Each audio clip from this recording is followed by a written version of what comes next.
Doctor Zucker, usted dijo que no hay ningún error en el Corán. He podido observar más de 20 fallos gramaticales en la lengua árabe. Y ahora me gustaría proceder a mencionarles detalladamente algunos de ellos. إن الذين آمنوا والذين هادوا والسابعون. Hermano, Que dijo en Bácara y Al-Hajj. إن الذين آمنوا والذين هادوا والسابعين. ¿Cuál es la correcta? ¿Asabiun o Asabin? Asalion. Número 1. 9-2. dijo, Hermano, una pregunta a la vez, por favor. sí, pero lo mismo, cosa. Dijo en Sura Taha 63. Inna hadaini lesahirani. Error. Inna hadaini lesahirani. ¿Puedes explicar eso? Y hay más que eso, errores. Espera. Hermano, solo permitimos la primera parte de la pregunta. No aceptamos la segunda para que otros también tengan su oportunidad. Bueno, El hermano ha hecho una muy buena pregunta. Me gustaría que hubiera más concordancia y acuerdo. Ha mencionado los 20 puntos gramaticales. Y el libro al que se refiere Abdul Fatih, Coleto. ¿Es infalible el Corán? Puedo ver algunas cosas. Sí, alhamdulillah, mi vista vuela.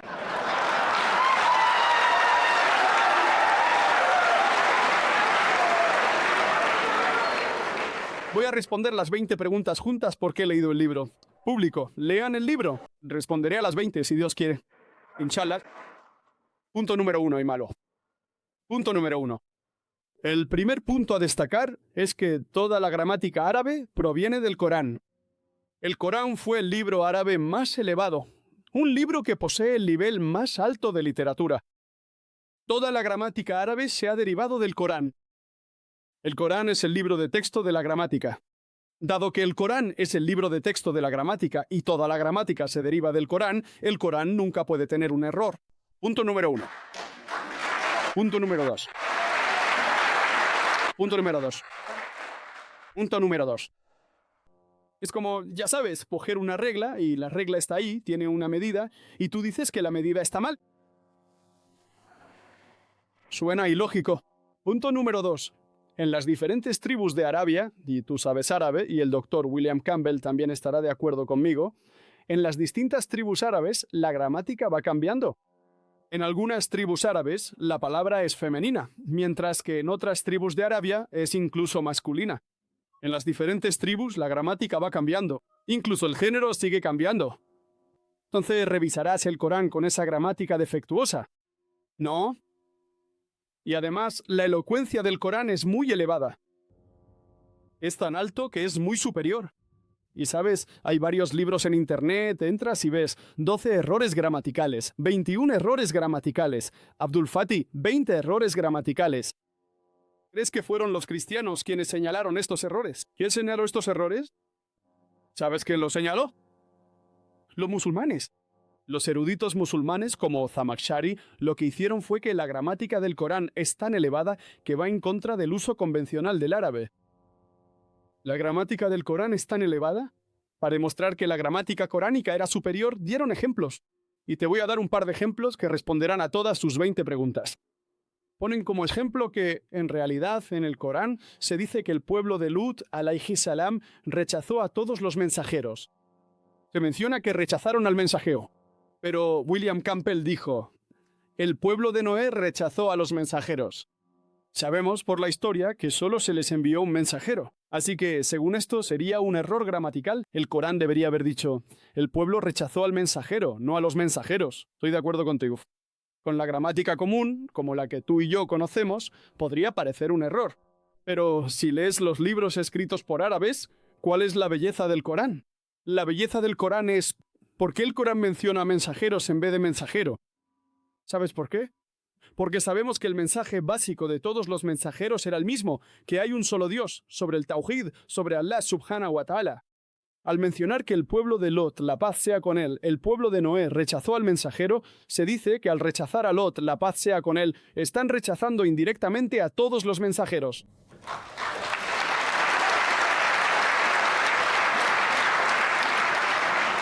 Contempla la belleza, contempla la elocuencia. Alhamdulillah. Puede que pienses que es un error. No es un error.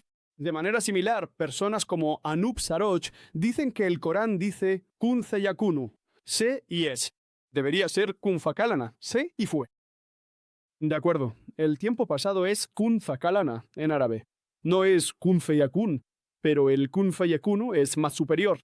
Dice, Allah, Él fue, Él es y Él puede hacer. Pasado, presente y futuro. Gracias, Dr. Knight. Vale, dijiste que Alá refleja la luz y que está hecho de nur. Realmente no entendí eso. El hermano planteó la pregunta. No entendió mi explicación a la contraargumentación de William Campbell sobre Nur y Alá. El Corán dice en la Sura Nur, capítulo 24, versículo 35, que Alá es Al-Nurur, Biadgazinadhat el Ard, Corán 24:35. Que Alá es Nur Usama o Al-Ard, es la luz de los cielos y la tierra. Él es una luz. El significado de luz en el Corán es luz reflejada o luz prestada. Entonces, él pregunta, ¿significa eso que incluso Alá tiene luz prestada? Así que la respuesta se da más adelante si lees el versículo. Dice que es como una parábola de un nicho. En el nicho hay una lámpara. La lámpara tiene luz propia.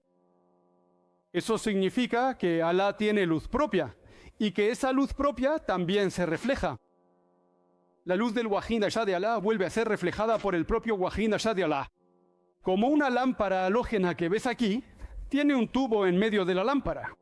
Puedes referirte a eso como Siraj o Wajaj o Dilla, y al reflector como Munir o Nur, luz prestada o reflejo de la luz.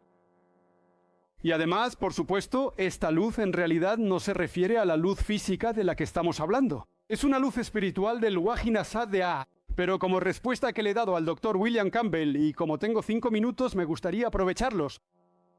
El Dr. William Campbell dio una respuesta sobre Nuh alayhi salam. Soy una persona que adopta un enfoque concordista con la Biblia y un enfoque de conflicto con el Corán, porque de ambas maneras, alhamdulillah, el Corán superará la prueba. E incluso si estoy de acuerdo con el Dr. William Campbell, y estoy de acuerdo con él, es cierto que fueron 15 pies por encima de la montaña más alta. Pero se menciona en el Génesis capítulo 7 versículos 19 y 20 que todo el mundo quedó sumergido bajo el agua. Y además la evidencia arqueológica muestra hoy en día que en la época de Noé, si calculas por genealogía, se sitúa en el siglo XXI o XXII a.C. La evidencia arqueológica muestra hoy que la tercera dinastía de Babilonia y la 11ª dinastía de Egipto existían en los siglos XXI y XXII a.C., y no hay evidencia de un diluvio, y permanecieron sin interrupción. Por lo tanto, la evidencia arqueológica nos muestra que es imposible que la Tierra entera estuviera sumergida bajo el agua en los siglos XXI o XXII a.C. ¿Y qué pasa con el Corán? ¿Y qué pasa con el Corán?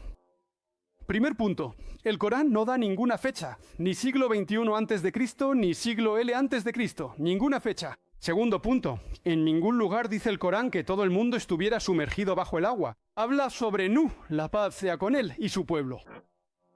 Un grupo pequeño de personas, o quizá un grupo grande de personas.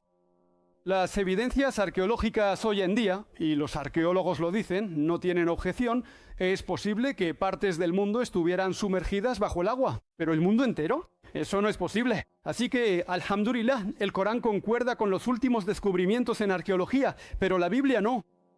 Además, si lees el Génesis, capítulo 6, versículos 15 y 16, habla de que Dios Todopoderoso le dice a Nuh, la paz sea con él, que construya un arca, y da las medidas, 300 codos de largo, 50 codos de ancho y 30 codos de alto. Un codo equivale a 1,5 metros. El hermano cometió un error. Es 1,5 metros. Y en la nueva versión internacional dice 450 pies de largo, 75 pies de ancho y aproximadamente 45 pies de alto. Son 30 codos de altura. Si mides esto, yo he hecho el cálculo, da menos de 150.000 pies cúbicos de volumen y en superficie 33.750. Y la Biblia dice que había 3 pisos, planta baja, primer piso y segundo piso. Así que multiplicando por 3 se obtiene la respuesta de 101.250 pies cuadrados. Esa es la zona. Imagina que un par de todas las especies del mundo se alojaran en 101.250 pies cuadrados. Imagina. ¿Es posible? En el mundo existen millones de especies.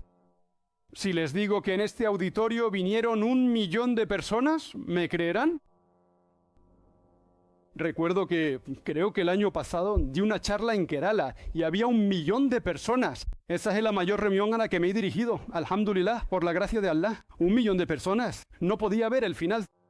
No era un auditorio, era una playa grande. No podía ver a nadie. Solo había unas pocas personas delante, eso es todo. Pocas personas en comparación con el 1 millón de personas que estaban allí.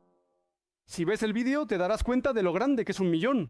Algo parecido a Arafat, donde ves 2,5 millones de personas en Arafat.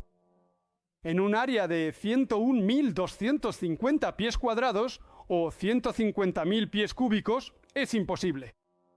Y además de eso, se quedaron allí durante... Me gustaría plantearle esta pregunta, o mejor dicho, esta prueba, al doctor Guillermo Campbell. ¿Por qué no intentas la prueba de falsificación de la Biblia que se encuentra en el libro de Marcos, capítulo 16, versículos 17 y 18, y demuestras a la audiencia aquí presente ahora mismo que eres un verdadero creyente cristiano?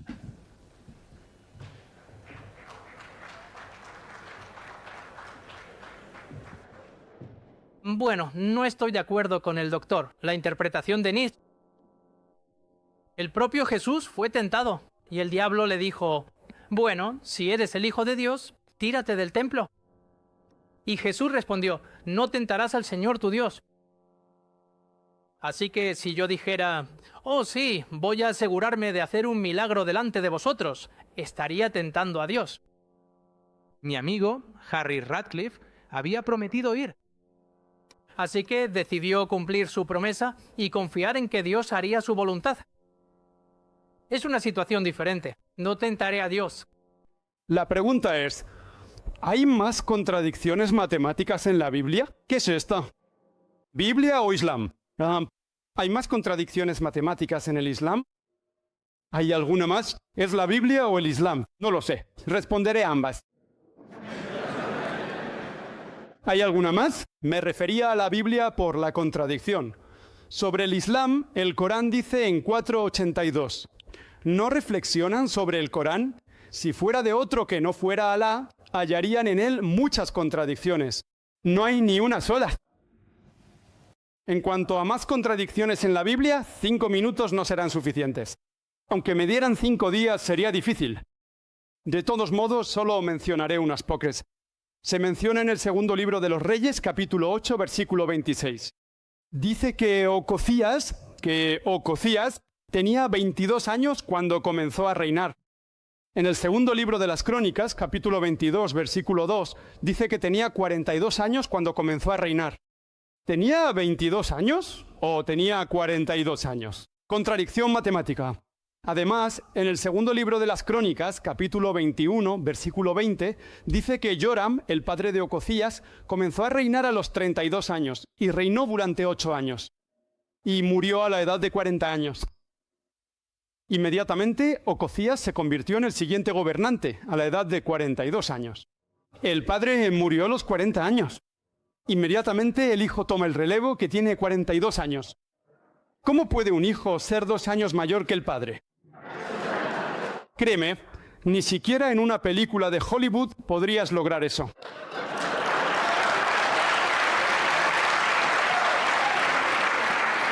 En una película de Hollywood puedes sacar un unicornio, como mencioné en mi charla, unicornio. Puedes tener cucarachas, de las que habla la Biblia, cucarachas, dragones y serpientes.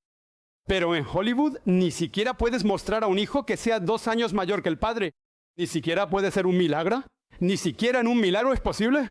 Imposible. En un milagro puedes tener a una persona nacida de un parto virginal, pero en un milagro no puedes tener a un hijo que sea 2 años mayor que el padre.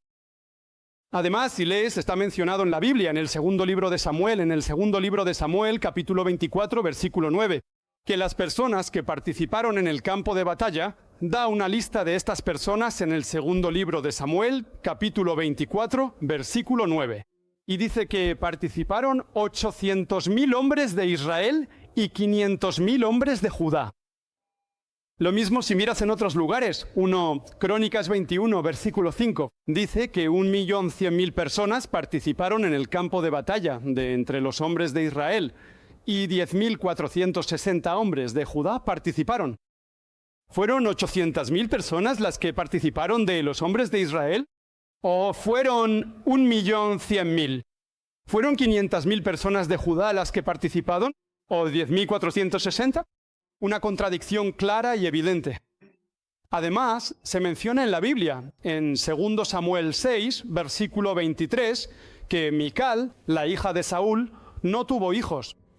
2 Samuel 21, versículo 8. Mical, la hija de Saúl, tuvo 5 hijos. En un sitio dice, ningún hijo ni hija. En otro sitio, 5 hijos. Además, si lees, se menciona en el Evangelio de Mateo 1, versículo 16, donde se habla de la genealogía de Jesucristo. Está basada tanto en él como en Lucas, capítulo número 3, versículo 23, y dice que el padre de Jesús, es decir, José, su padre, era Jacob en Mateo, capítulo 1, versículo 16, y en Lucas, capítulo 3, versículo 23, el padre de Jesús, José, su padre, era Eli. ¿Acaso el padre de Jesús, José, tenía 2 padres? ¿Cómo llamas a una persona que tiene 2 padres? ¿O era Hailey o era Jacob? Gracias, doctor. Caballero. Muchas gracias. Assalamu alaikum and good day to all my brothers and sisters. I hope you all be fine and doing good in your life setting. Okay, this particular Q&A, Romeo, a network engineer by profession, and he asked certain questions about jihad. He said that in Western world and particularly in the Filipino, because he said to Dr. Zaki that I'm Filipino, and the jihad word is mostly means over there that it's a fight of the Muslims to get dominance around all over the world. And they think that Muslims fight it because they want provenance, they want corona, they want control over the world. They want complete dominance. And it's a fight for the dominance, although I know that I might be wrong, but I'm a peaceful person and I have a Christian background and I would like to know about it in some of the aspects. He put the question in the front of Dr. Zakir for exposition. Dr. Zakir replied to the answer that jihad, the word, is derived from an Arabic word which means jihada. Now, jihada means to struggle, to strive, to contrive, to make a specific effort for achievement of a task. This is the word of jihada, which is known as jihad. And jihad is, the most important part of the jihad is fighting with yourself, fighting with the evil inside you, fighting with the satanical or diabolic inclination, which is known as jihad with conscience. Jihad with yourself. Now how? For instance, you want to steal. You see a very beautiful, expensive ornament in a shop, and you also witnesses that the shopkeeper is not there, and he has been turned around, and you have got the wonderful opportunity to steal that ornament from the shop, that jewel ornament from the shop, and you can easily put it in your pocket, nobody's seeing you, but you think that Allah is watching me.